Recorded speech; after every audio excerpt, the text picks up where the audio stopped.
The checkpoint into Yellowknife will open in about 5.5 hours at noon local time, meaning evacuees from the Northwest Territories capital can finally return for the first time since a wildfire forced them from their homes in the middle of last month.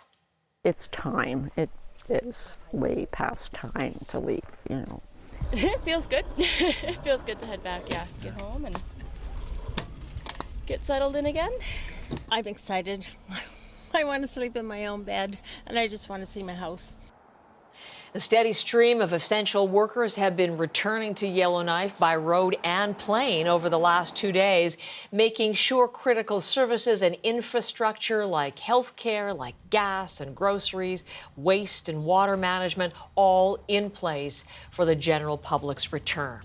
And that is set for today. So today, we have another conversation with Yellowknife's Mayor Rebecca Alty live with us this morning.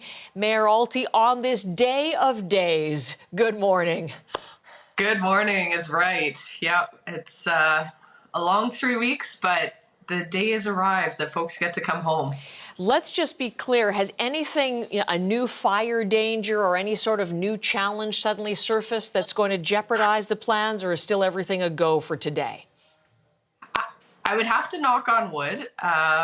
There's nothing in the fire perspective. So the fire near Bechico and Yellowknife continues to be held. The fire in the southern part of our territory isn't posing a threat to the highway. But if folks might have seen yesterday, there was a food truck that was going into the community of Fort Providence, which is the last place you have to gas up before continuing to Yellowknife. And it knocked out a couple power lines, which then meant people couldn't get gas. And so, the challenges, the unpredictable challenges that can get thrown at you, it's always tough to say. So I always knock on wood, cross the fingers, but hope for a smooth day. Okay, and just let me clarify something, because I've been saying all morning, noon local time, but our northern reporters did hear something to the effect that it might be an hour earlier you might be opening the checkpoint. Is that true? Can you just verify the time for us?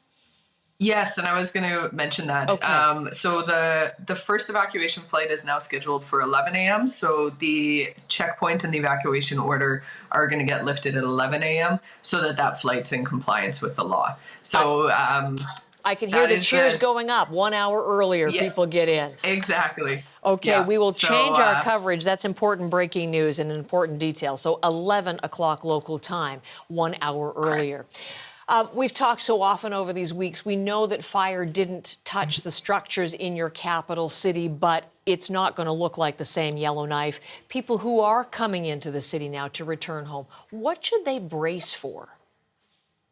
There's a lot of new fire breaks. And so working with the wildfire experts, they went around the community and said, this part here has the vulnerability, clearly the west side of our community, that's where the fire was heading from, towards that side of the community. So you'll see lots of fire breaks, which is where we remove trees about 100 meters wide on the west side of our community, the business district, the industrial park. Also some fire breaks along the highway. So when folks come in from the campground, Fred Henney, all the way to the Jackfish Power Plant. And then one of the final ones is behind Niven, which is a residential area. And that one there, the fire break also overlaps with like an informal trail system. And so we didn't want to just leave all these tree stubs and this marshy mess. So we did lay some gravel over it at the tail end of last week. So, at the end of the day, it's important to remember that these fire breaks were critical this year, but also going to be serving for years to come. So it was a lot of work that contractors put in, yes, at the advice of the wildfire experts. So it may be emotional to see things looking differently, but it was necessary, is what you're saying there. I've been talking about the essential workers. They've had a couple of days to return and start to get those systems and infrastructure back in place. Are you satisfied that everything is ready from that standpoint for the general population's return? All the basic things, for sure. And I always stress that, it's the water, it's the sewer, it's basic services at the hospital. I'm sure folks, if you have any medical conditions, you've looked into whether it's safe to come back today to make sure, if you dialysis, chemotherapy, et cetera, that you're actually staying in Alberta. But the majority of, or the basic services are ready to go, and everything else will come online with a bit of time. And we spoke of that first commercial flight arriving at 11 o'clock Mountain, 11 o'clock local time to the airport. It had been closed down to commercial flights. What about everything at the airport? Is it set to receive the thousands who'll be flying home? Yeah, it's going to be a busy day. And in fact, one of our staff members have experience with what we call the Arctic Winter Games, which is this big circumpolar games, multi-sport games. There's probably about 1,000 athletes. And so, when we were talking about the reentry plan and the airport setup, it's like, oh, that's like at the Arctic Winter Games when we have to have these hundreds and hundreds of kids show up. And so, although they haven't had experience in an evacuation, it was just like, oh, this is similar to Arctic Winter Games and we'll have to do this, this, and this. So the community services department was full of ideas or have experience with stuff like this. But, we can handle this. We can handle these numbers.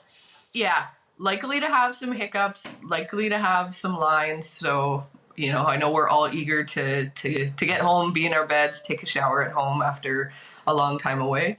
But sometimes it just takes a little bit more, another hour or so. How long do you think it is going to take for everybody to get back and into their homes? Yeah, the territorial government is working on the flights part. So they were anticipating offering 5 days worth of flights. Definitely encouraging everyone to continue to pre-register if you haven't, because you want to make sure that as many flights as possible are full and that you're not, flying half empty multiple days in a row. But yeah, it is likely, I think between Saturday when it opened and Monday evening, there were over 2,000 people who had registered. So it will take a number of days to get everybody back. Okay. But that checkpoint opens at 11 local time. You're going to start seeing cars in the streets of your capital city, your city, Mayor Alty. I'm just wondering, what do you think is going to make you the most emotional? I think it actually happened yesterday because, the essential workers are coming back and they're coming back with their families. And I was at the park. There's a park right outside City Hall, and I could hear kids and there was kids' laughter. And I was like, I haven't heard that in 3 weeks. It's just been like a bunch of adults working 12 plus hours. If you're driving around the city, it's just a bunch of work trucks, going to the next job site to do this fire break or that fire break. So I actually saw kids yesterday. I was like, this is what community is about, having all ages and people out having fun. So it was the start of everybody coming home for sure. Well, may there be more laughter today and more signs of and sounds of life returning to normal. Thank you for this morning. We'll be watching. We're at the checkpoint to see people returning. We're at that gas station to bring coverage in the next hour. So have the story covered thoroughly. And thanks for beginning the conversation with us this morning. As always, Mayor Alty.